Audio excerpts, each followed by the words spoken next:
Благотворительные акции, сборы помощи, социальная поддержка. Крымские татары всегда объединялись, чтобы помочь нуждающимся. Семьи, не имеющие возможность купить инвалидные коляски, получили их в подарок от представителей крымско-татарской диаспоры.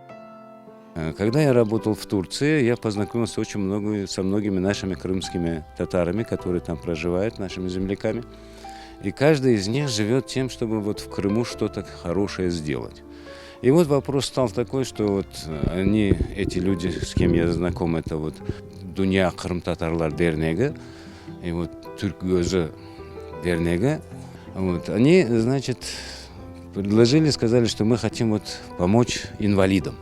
Я говорю, давайте поможем. Внучка Эсмы Зейтулаевой родилась с диагнозом ДЦП. Сейчас ей 11 лет, и для девочки крайне важны прогулки на природе. Новая коляска сделает их комфортнее. Коляска очень хорошая, по моему мнению, будет очень рада наша девочка. И нам, во-первых, будет очень удобно ее на прогулку вывести. Можно будет и на море ее с собой взять, потому что она очень удобная, так понимаю, она собирается. Можно ее собрать в машину, в багажник, ну и с собой ее взять там, потому что как бы для нее море очень, а такой коляски у нас не было, и вывести ее мы не могли просто-напросто. А как бы по медицинским показаниям ей очень надо. Вот. И благодарны тем людям, которые выделили как бы такую коляску нам. В первой прибывшей партии 6 колясок турецкого производства. Пользоваться ими могут как дети, так и взрослые. Коляску я беру для своей Анашки.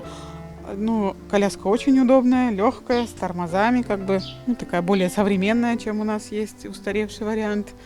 Думаю, она нам прослужит, как бы, долго, и очень она нам нужна. Будем пользоваться дома, во двор вывозить на свежий воздух. Мы сумели помочь кому-то и сделать их жизнь хотя бы чуть-чуть лучше, легче и комфортнее. Обеспечить инвалидными колясками обещают всех нуждающихся соотечественников и ждут новую партию из Турции.